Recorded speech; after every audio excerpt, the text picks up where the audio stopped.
Thank you all for joining us tonight. We are here joined by Attorney Ejaz Sabir, as well as Philadelphia Ahmet Selim Tekelioglu to discuss what happened in Washington, D.C.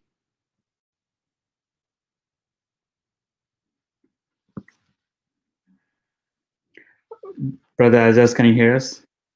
Yes, I can. Assalamu alaikum. Yes, I can. So thank you for joining. Thank you so much for this opportunity, and it's kind of sort of sad time that we're talking about what happened in Washington D.C. Unfortunately, it's bad at multiple level. First of all, somebody got killed; they lost their life. Murder took place. Second, the entire protest was based on false and lies.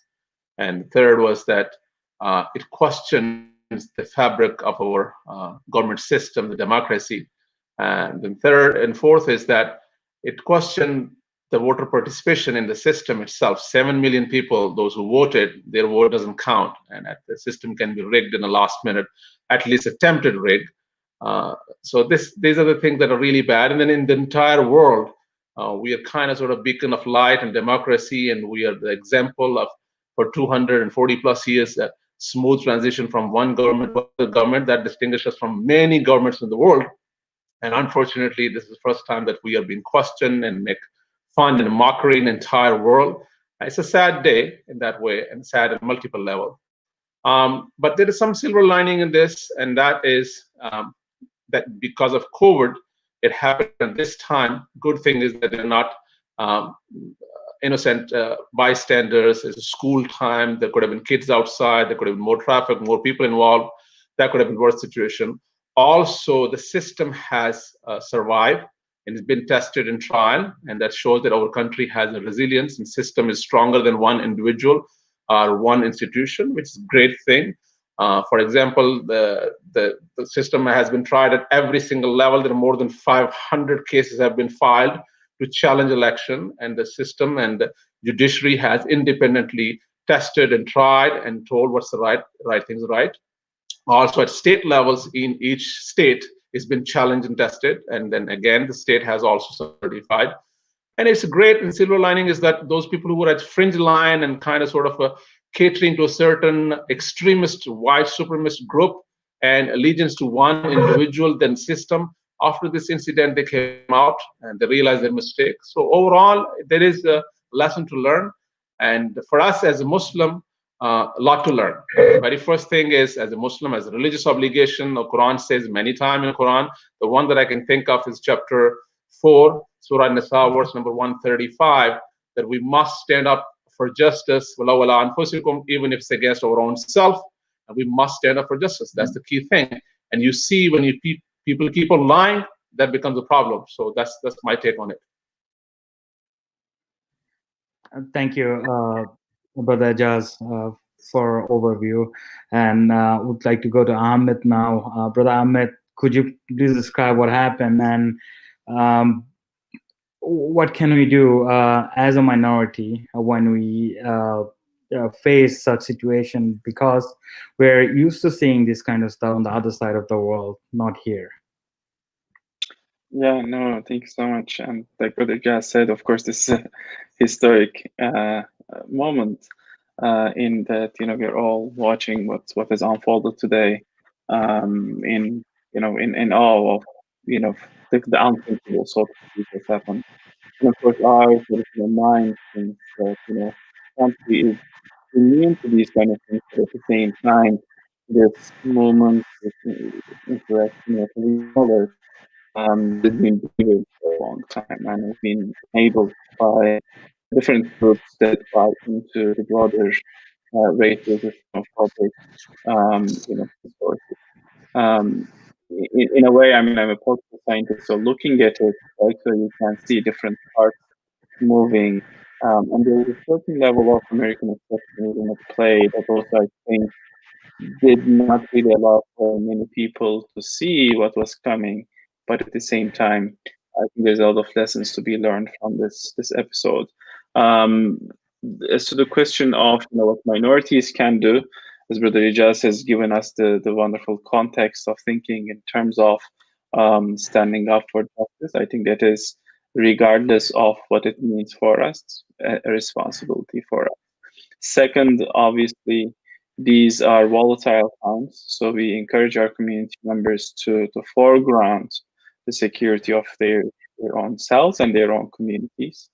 There's some chatter currently in Pennsylvania and other states where their state houses will face similar attacks and all. And of course, there is now enough preparation that is being done by the relevant agencies in that regard. But without falling into alarmism, I think it's always meaningful and good to be mindful, to be watchful, to be prepared, and to hold one another. And in that process, to also fall back to the different alliances, different partnerships that organizations, if you're talking about mosques, have with other groups in their areas. There's of course, a certain sense of, I'm from Turkey. My friends, family are reaching out, asking, what's happening and all of that.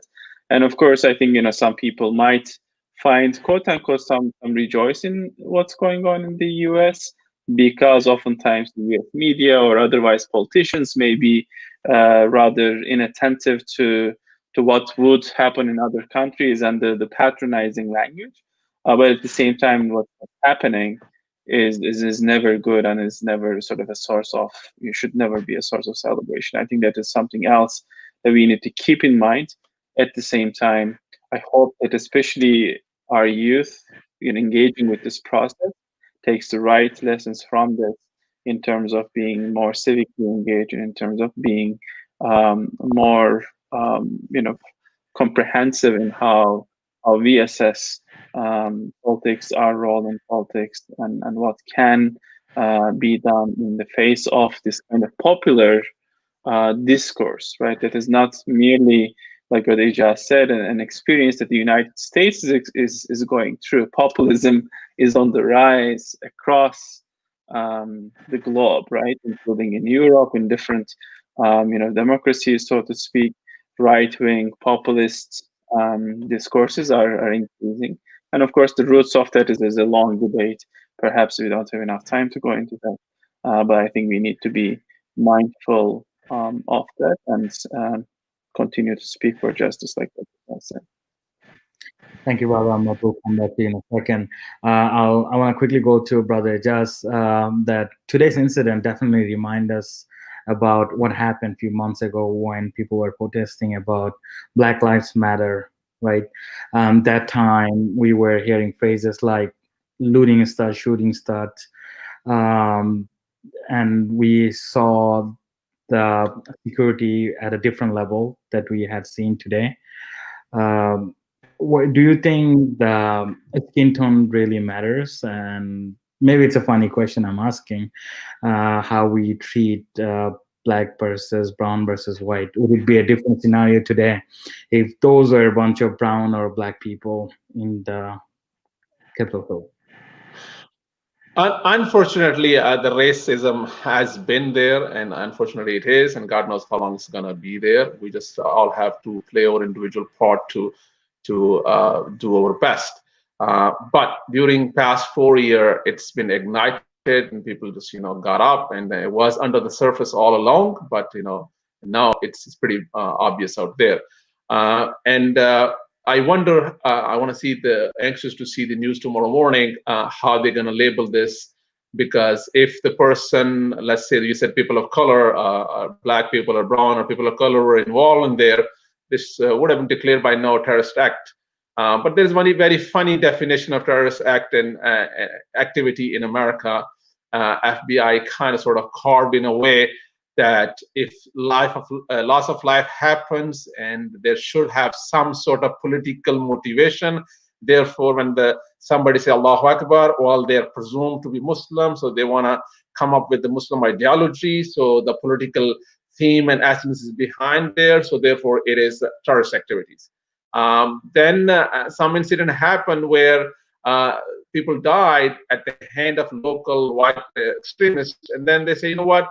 Their casualty should be more than 3 people. So one person died, that doesn't get considered as a terrorist activity. So I wonder how they're going to label this tomorrow. But if there was a person of color involved, things would have been a lot different. So I think I can recall Mehdi Hassan, the great, one of my favorite TV personality from Muslim. He said if there is a shooting happen and the shooter is a white person, then usually the media comes around and say, oh, there was a lone wolf, there was a mentally deranged person, just didn't know, the upbringing was not there, so it's just a mistake. And if the shooter happened to be a black person, oh, it's a drive-by shooting. And if the shooter happened to be brown and during shooting, God forbid, if completely ignorant person just utters something in Arabic, then entire 1.10 billion Muslim have to come and defend.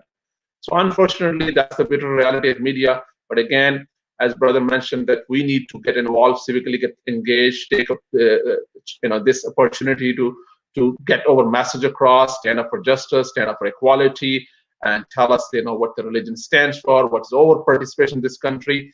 Unlike many Americans, we chose to become American citizen.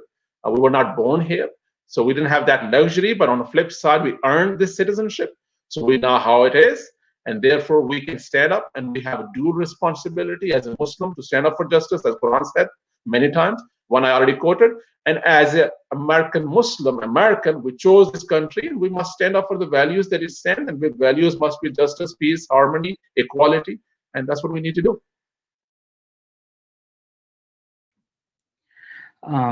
Thank you for coming up.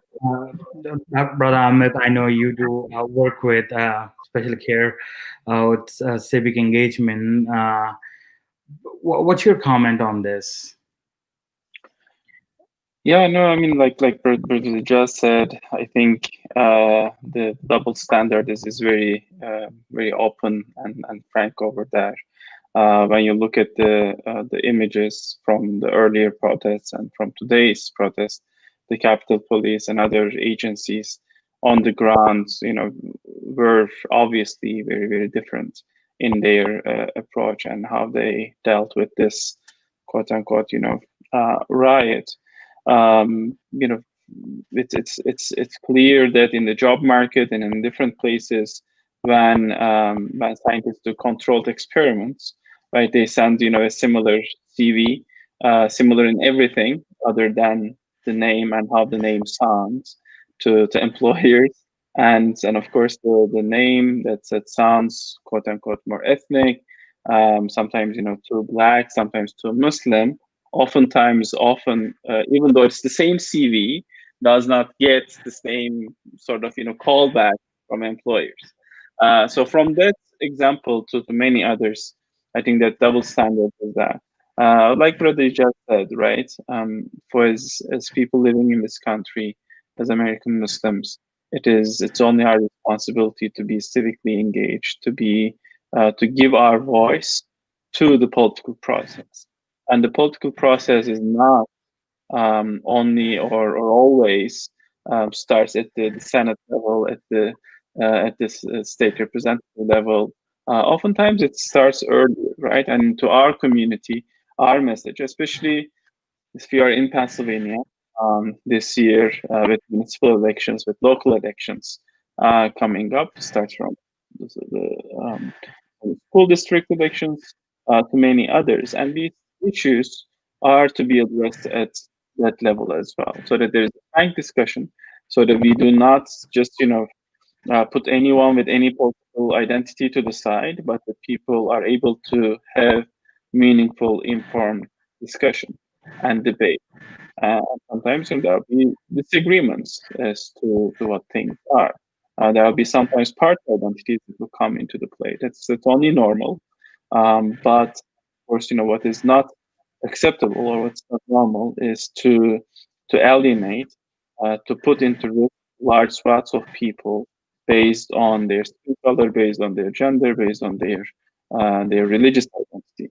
Right? This administration has done exactly that, and that's partly why in places like Georgia, we are seeing large swaths of people who are moving into the Democratic Party, and we should give hats off to the Muslims of Georgia as well. I know that many organizations on the ground, like Georgia Muslim Water Project, CARE chapter there. Many other organizations have done an amazing work in getting to the Senate elections. Here, we at CARE Philadelphia, many other organizations locally have done a lot of work, have spent hours so that our community could give their voice to the electoral process, whichever way they voted in the 2020 election. So we're hopeful that this is only going to continue to increase. There's a lot more ways to go. There are still many Muslims who are not registered to vote. So we will hopefully be able to close these gaps. And as Brother Jazz has mentioned and has encouraged, we'll be able to build towards the values that this nation aspires to represent, while being critical of the state or policies when they target our civil rights, when they target our communities. Thank you, Brother Ahmed. Going back to Brother Ejaz again. So what's next? What could happen next? From where do we go from here? What's your knowledge? Well, again, for us, the guiding principle is Quran and Sirah of Muhammad sallallahu alaihi wasallam. That's what we need to look at it. We are living at the time of Meccan period. We are a minority. We're defamed. We're denigrated. This is the time that we don't have a voice. We don't have participation. We're talk of the tone. We've been cheated, betrayed, defamed, anything you name it. So unfortunately, that's where we are. We're a minority right now. So how did Muhammad sallallahu alaihi wasallam live at that time? How did the companion live at that time? And they live with the moral that is instructed in the Quran, ta'awanu alal birr. You help and assist in a good thing.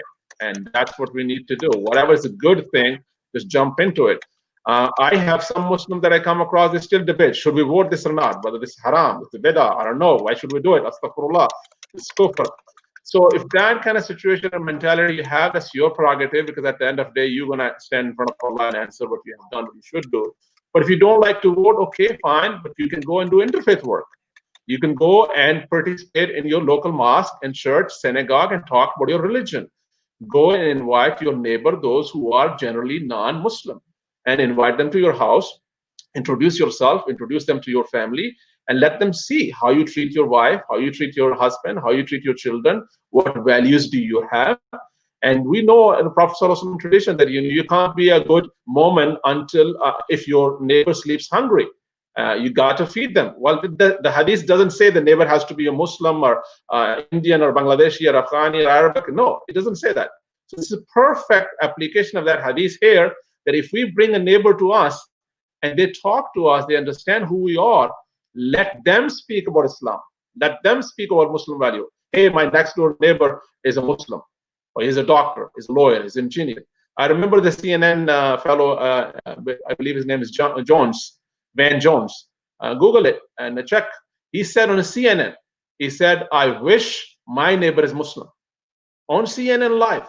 I wish. Why? Because there will be no drug, no alcohol, no abuse, no adultery, no fornication, no crime, and my children live in peace. I will live in peace. I love to have a Muslim neighbor. And he's not Muslim. But how does he know? He must have a Muslim friend somehow, somewhere. So these are the things that we need to do and get out there, get your message of justice, equality. And as for voting, participate. One of the great examples is that we're a minority, but this system, this country have a choice, and the system, we can play within the system. That's what Muhammad sallallahu alaihi wasallam did at that time. He used the same currency that people were using at that time, same dress code that he had, same language that he had. He prayed in the same mosque that other people used to come and pray. So he used the same system, and from within the system, he made the changes and the integrity of Sadiq al-Amin, and then he turned around and whole thing changed.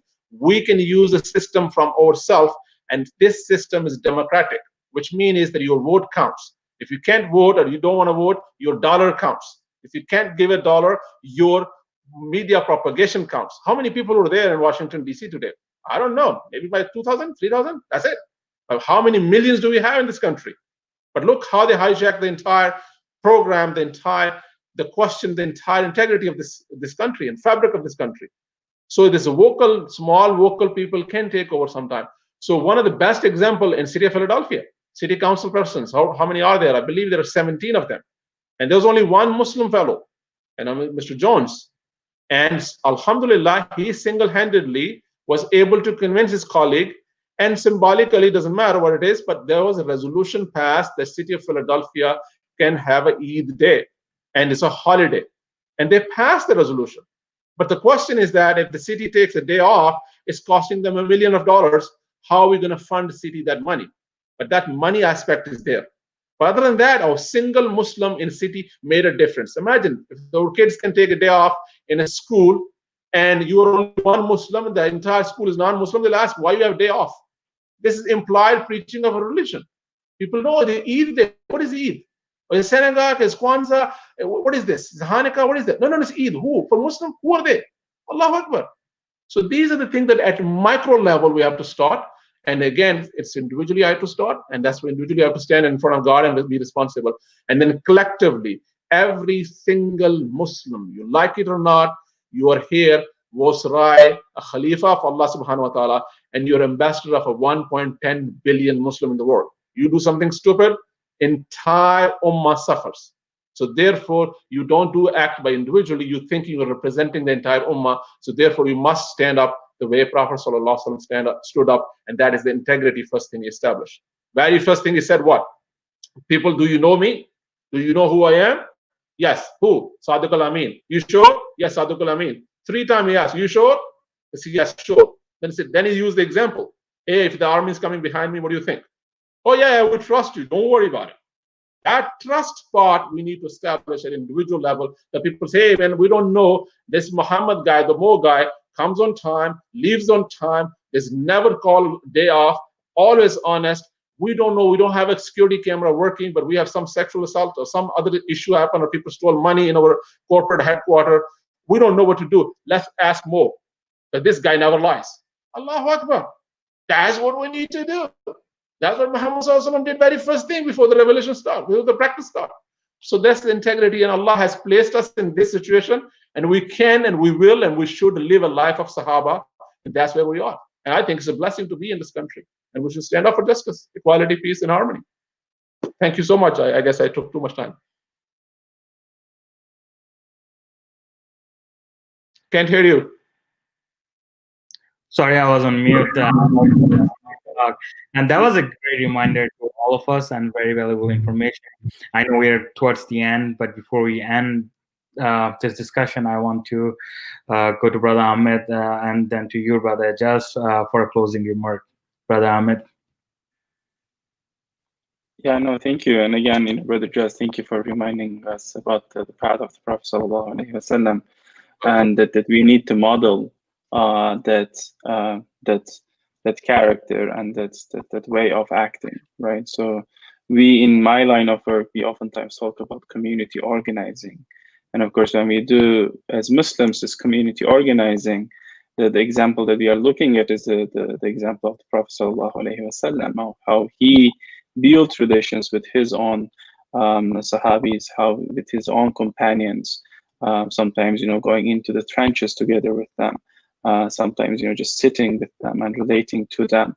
And the fact that the Prophet ﷺ, how he acted both with the people of position and with everyday people, and how the Quran instructs him to pay attention to those who stand with him.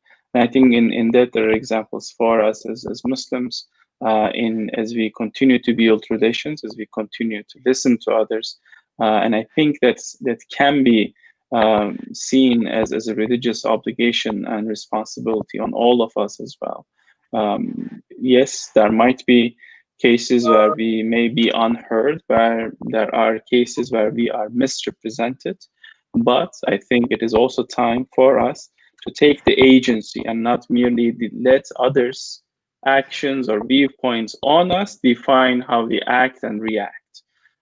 So in some ways, I think this is a good time and a good year for Muslims in the United States, for Muslims everywhere, really, to try to be agents of change, inshallah. And part of that is really I believe starts with listening to our own community, listening to our own masjid community, building with relations with people, sitting down with them, breaking bread with them.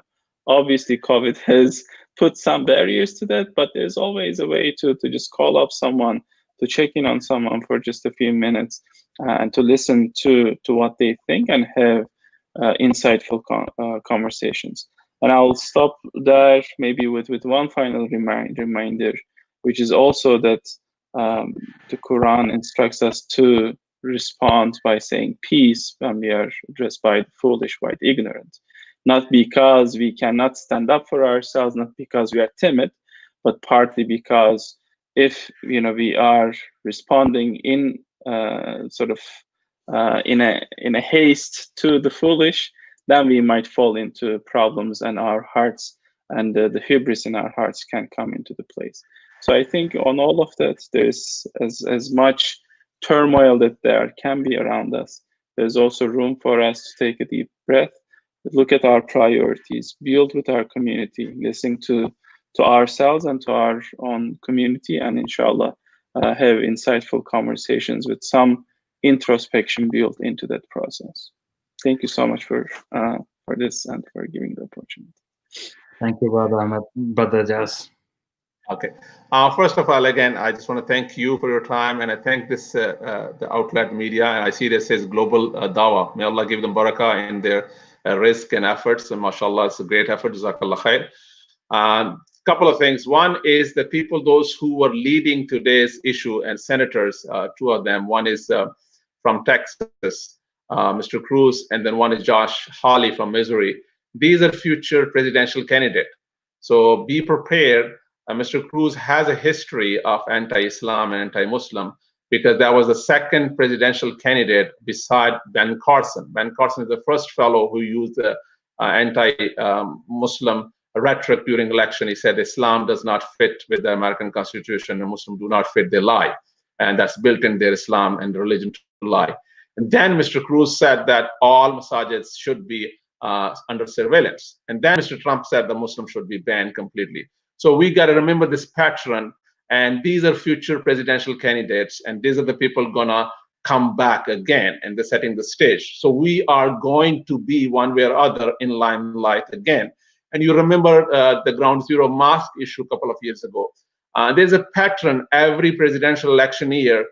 Muslims are being goat skipped because there's a minority that doesn't affect with the too much vote bank. They don't participate, they don't give money. So hey, it's easy target. So let's pick on them. Because of COVID, unfortunately, we were not in limelight. We're in a good bank this year. But next year, our next election, I don't know where we're gonna be. But one good thing is, we have, as Muslims have to be always positive.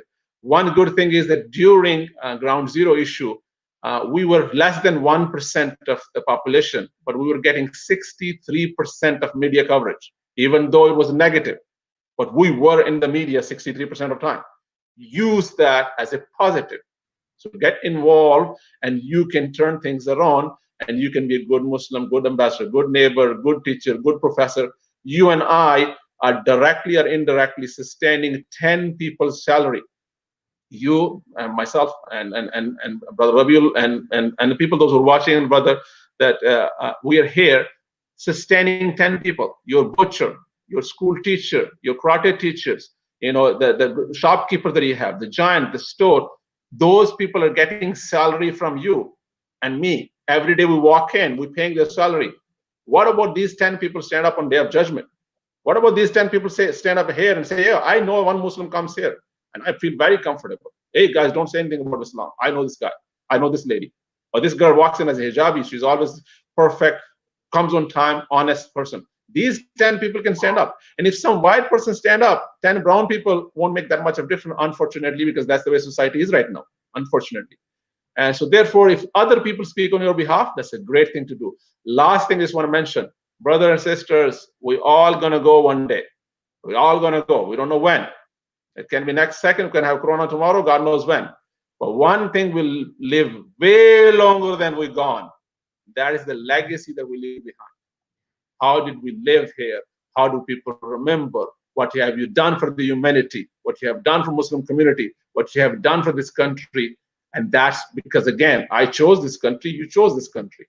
So what did you give to this country?